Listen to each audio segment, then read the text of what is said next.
Boa noite, boa noite, boa noite, meus irmãos. Convido você a abrir em Lucas capítulo 13. Nós vamos ler do verso 22 ao verso 30. Lucas 13, de 22 a 30. Infelizmente, domingo, algo de errado aconteceu com a gravação e ficou sem o áudio. Então, a gente vai tentar retomar aquilo que a gente falou no domingo. Mais uma oportunidade para nós meditarmos, sobre perguntas que nós fazemos, pergunta que as pessoas nos fazem, Todos estão comigo, amém? Lucas 13, de 22 a 30, diz assim: Jesus percorria as cidades e os povoados, ensinando e caminhando para Jerusalém. E uma pessoa lhe perguntou: Senhor, são poucos os que se salvam? Ao que ele respondeu: Esforçai-vos para entrar pela porta estreita, porque eu vos digo que muitos tentarão entrar e não conseguirão. Quando o dono da casa houvesse levantado e fechado a porta, e de fora começardes a bater a porta, dizendo: Senhor, abre-nos a porta, ele vos responder: Não sei de onde sois. Então começareis a dizer: Comemos e bebemos na tua presença, e tu ensinaste nas nossas ruas. Ele vos responderá: Não sei de onde sois, afastai-vos de mim, todos vós que praticais a iniquidade. Ali haverá choro e ranger de dentes, quando vides Abraão, Isaque e Jacó e todos os profetas no reino de Deus, e vós lançados fora. Muitos virão do oriente e do ocidente, do norte e do sul, e se sentarão à mesa no reino de Deus. Pois há últimos que serão os primeiros, e primeiros que serão os últimos. Vamos orar? Senhor Jesus, nós acabamos de ler o Teu texto sagrado, a Tua palavra, e gostaríamos de pedir a Tua graça e a Tua misericórdia, nos guiando, Senhor, nessa meditação, nos dando compreensão e entendimento, nos dando a oportunidade de avaliarmos a nossa vida, e não somente isso, nos dando do Teu poder, Senhor, para colocarmos em prática aquilo que vamos aprender. Mais uma vez nós clamamos a Ti por perdão dos nossos pecados, pedindo que o Senhor afaste tudo aquilo que possa estar atrapalhando o nosso relacionamento contigo. E que nesse tempo precioso nós possamos ouvir claramente a Tua voz e sermos impactados, Senhor, por cada uma das Tuas palavras. Numa mudança, Senhor, radical da nossa vida, este é o nosso desejo. Tem misericórdia, Senhor, da minha vida, mais uma vez eu peço. Que o Senhor possa me usar para a honra e glória do Teu nome, como um instrumento em Tuas mãos, não permitindo que eu venha atrapalhar, mas que eu faça somente aquilo que o Senhor desejar. Em nome de Jesus que nós oramos. Amém. Domingo a gente compartilhou esse texto, e o destaque principal é do versículo 22 e no versículo 23. Domingo eu fiz questão de enfatizar bastante que nesse texto a gente pode se colocar tanto no lugar de Jesus, como no lugar desse homem que fez essa pergunta para Jesus. Quando nós perguntamos alguma coisa para alguém, isso acaba revelando um pouco daquilo que está dentro de nós. Ou seja, quando nós perguntamos, nós revelamos aquilo que realmente nós achamos importante, necessário. Imagina você tendo que perguntar algo para Jesus, tendo a oportunidade de fazer isso. O que você perguntaria, Certamente a gente não perguntaria para Jesus sobre qualquer assunto. A gente perguntaria sobre alguma coisa que normalmente está nos afligindo. Alguma coisa que está tirando, de certa forma, a nossa paz.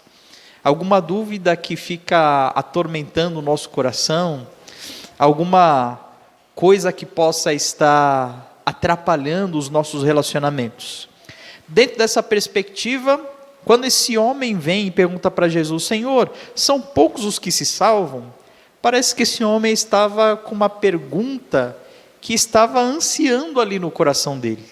E quando essa pergunta é relativa à salvação, é interessante porque talvez esse homem estivesse preocupado com a salvação de alguém, apesar de que no texto parece entender claramente que ele já estava garantida a sua própria salvação. Mas parece que ele estava com dúvida, se quando ele estivesse no reino de Deus, se ele estaria, digamos assim, sozinho lá, ou se mais pessoas estariam com ele. Então, ao parar um pouco e nos colocarmos no lugar deste homem, eu gostaria que você pensasse assim, há uns breves segundos, o que você perguntaria para Jesus? Não precisa me responder, mas só pense um pouquinho sobre o que você perguntaria para Jesus. Qual seria a dúvida do seu coração?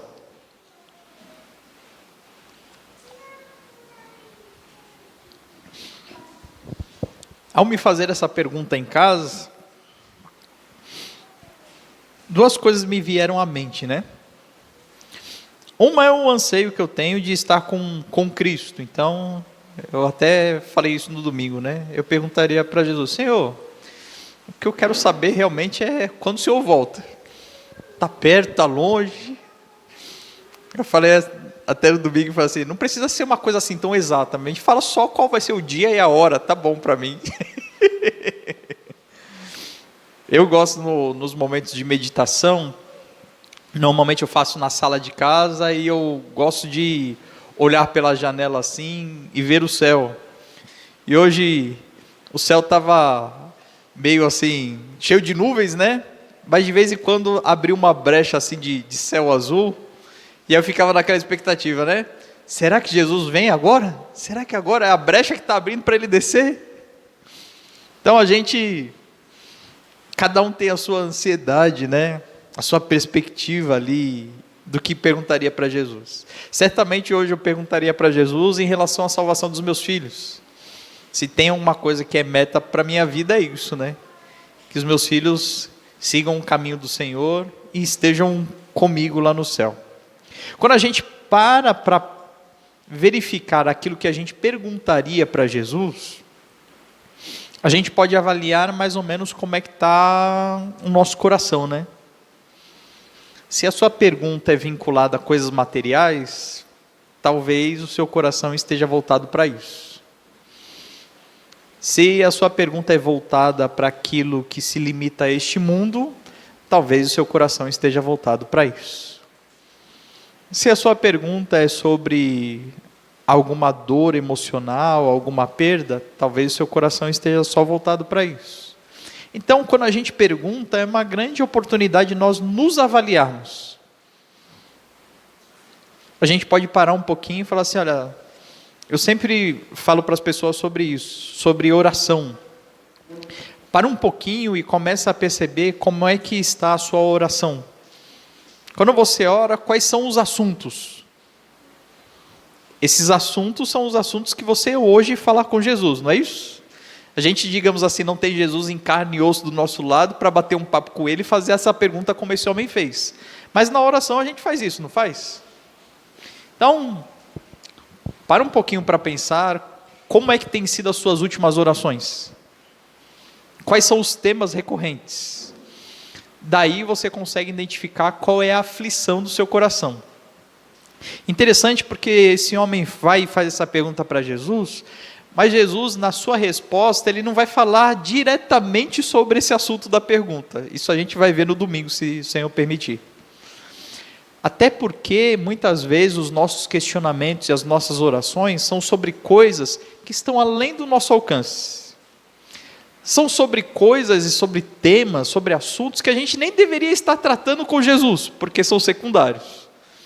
E muitas vezes é por isso que Jesus vai nos dar uma resposta e a gente não consegue entender, porque a gente está fazendo a pergunta errada, mas a resposta de Jesus é sempre a certa. Amém?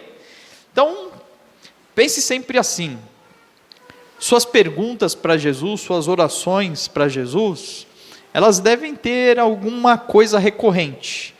Aquilo que está sendo recorrente é aquilo que tem afligido o seu coração. Faça uma avaliação em relação a esse tema. Pense um pouquinho se isso daí é uma coisa relevante, se é algo justo, ou se talvez seja algo que você deva retirar das suas perguntas e das suas orações em relação a Jesus. Uma coisa importante é que nós só perguntamos aquilo que a gente acredita a pessoa saber a resposta. Lá no meu bairro, por exemplo, está tendo uma obra lá num elevado, e aí eles fecharam as ruas todas lá e ficou uma bagunça, né? Você que sempre fazia o mesmo caminho, agora tem que fazer outro caminho que você não faz nem ideia de qual seja. Então tinha um homem lá da CET. Qual é o pensamento? Bom, esse daí deve saber qual é o caminho que eu devo fazer para chegar ao meu destino, não é isso? A gente sempre faz isso. Faz a pergunta para aquela pessoa que a gente crê ter a resposta. Quando nós pensamos em temas espirituais, a gente pensa em perguntar para Jesus. Normalmente essa pergunta ela pode ser voltada para a palavra de Deus, porque ali é onde nós absorvemos ali a resposta, né? Então, ao pensar desse jeito, a gente pode agora avaliar a nossa vida nos colocando no lugar de Jesus. De que forma? Simples. As pessoas iam e perguntavam para Jesus coisas relativas ao mundo espiritual. Coisas relativas à salvação, à vida eterna, ao reino de Deus, à vontade de Deus. Não era isso que a maior parte das pessoas perguntava para Jesus? Elas perguntavam porque viam em Jesus alguém que poderia lhe dar essas respostas. E o que as pessoas perguntam para você? Quando a gente para pensar sobre isso está mostrando quem nós somos diante dos outros. Ou seja, quando as pessoas olham para mim, o que elas conseguem enxergar? Quando elas olham para o Rafael, elas olham alguém que elas conhecem, que entende muito sobre culinária. Irmãos, ninguém vem perguntar para mim sobre culinária, não. Não tem nenhum problema perguntar sobre culinária para você, se você é bom de cozinha. Se você é bom de cozinha, pode me convidar para um almoço que eu aceito. Mas o mais importante é, as pessoas quando olham para você, elas conseguem enxergar Jesus.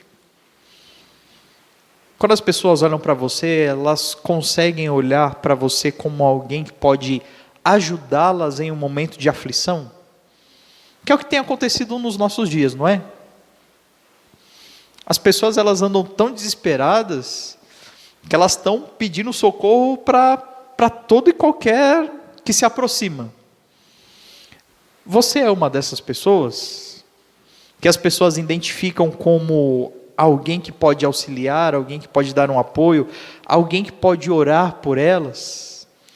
É dentro dessa perspectiva que dentro do texto nós nos colocamos no lugar de Cristo. A gente sabe que a gente não vai ter as respostas como Cristo tinha, mas eu acho importante as pessoas olharem para a gente enxergando Jesus, porque nós somos os representantes de Cristo neste mundo, não somos?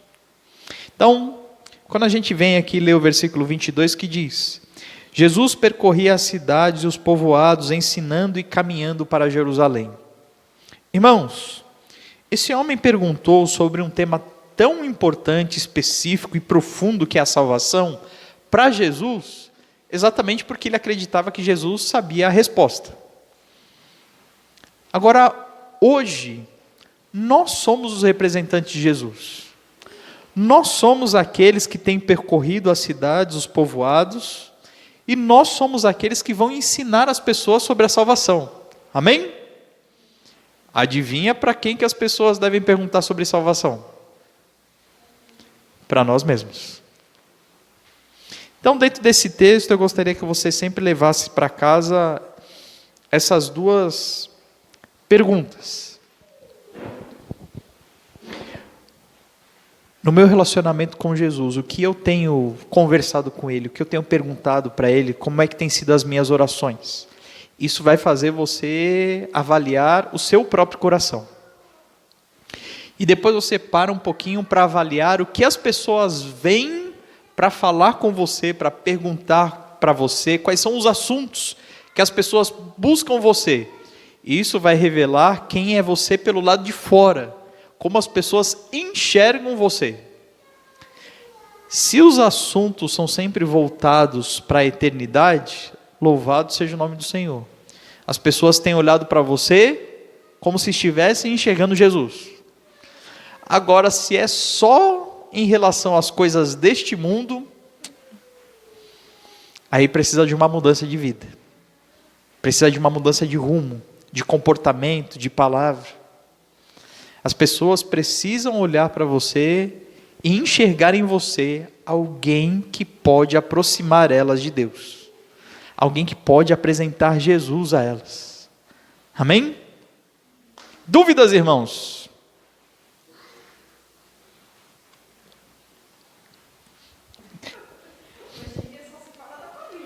Só se fala da Covid. É verdade.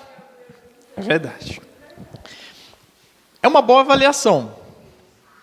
Porque se a pessoa vem para conversar com você sobre o problema, mas ela sempre vem e fala assim: Nice, ora por fulano de tal, porque está com Covid. Opa, então está indo no caminho certo. Entende? Agora, se vem só para falar sobre o assunto, para reclamar da situação, e não se voltar de alguma forma para Deus, aí a gente liga o alerta, já acende a luzinha amarela, indo quase para o vermelho.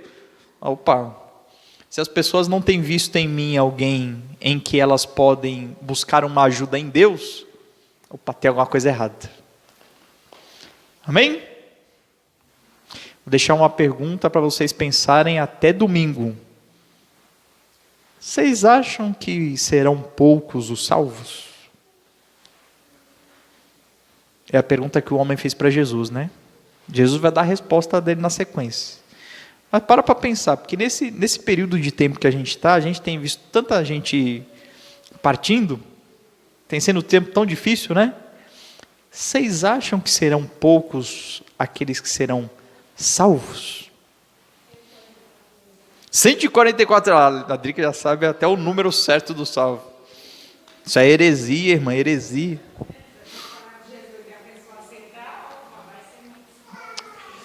Eu espero que sim. Domingo eu vou falar para vocês os meus cálculos. Eu sou mais otimista do que a Drica, lá dos 144 mil. Vamos orar, gente? Encerrando o culto dessa noite. Senhor Jesus, que grande oportunidade o Senhor nos deu essa noite de mais uma vez pararmos para meditar sobre como anda o nosso coração, sobre o que tem direcionado, Pai, os nossos sentimentos, os nossos desejos, de avaliarmos as nossas orações, as nossas perguntas diante de Ti, e talvez pensar que nós precisamos mudar o nosso foco, ou talvez reforçar que nós estamos no caminho certo. Tem misericórdia de nós, Pai, que neste momento essa pergunta, Senhor, possa estar abrindo a porta, os caminhos, para que nós venhamos a fazer uma avaliação sincera sobre aquilo que tem tomado o nosso tempo, a nossa mente, o nosso coração, e realmente buscar em Ti, Senhor, a correção necessária, o reforço necessário daquilo que é essencial para as nossas vidas, que é o relacionamento contigo.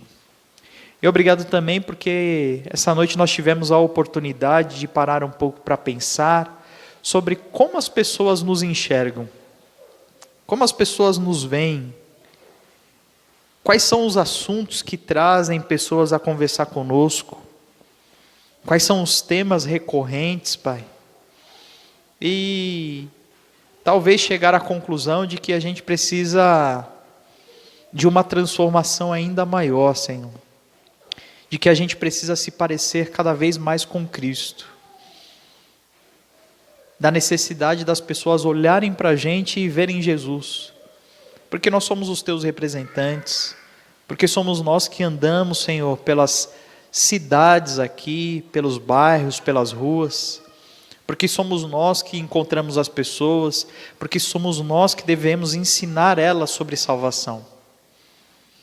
Pai, nos dê a oportunidade de fazer essa avaliação, que se for necessário alguma alteração em nossas vidas, que o Senhor nos ajude a buscar essa mudança em Ti, no estudo da Tua Palavra, e que possamos de verdade, Senhor, vivenciar uma transformação incrível, Senhor, para ajudar pessoas neste tempo.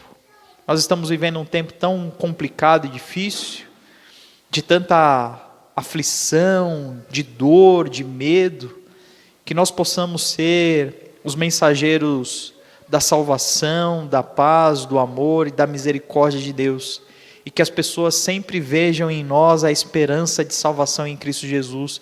Este é o nosso desejo. Te agradecemos, Senhor, por esse tempo especial, pela certeza de que o Senhor ouviu as nossas orações e que o Senhor vai nos atender de acordo com a Tua vontade, por esse tempo, Senhor, de estudo da Tua palavra, e gostaríamos de pedir que o Senhor nos leve em paz para os nossos lares e que o mais breve possível nós possamos estar juntos. Este é o nosso desejo. É em nome de Jesus que nós oramos. Amém. Amém, irmãos? Deus abençoe a todos. Tenham um excelente final de noite.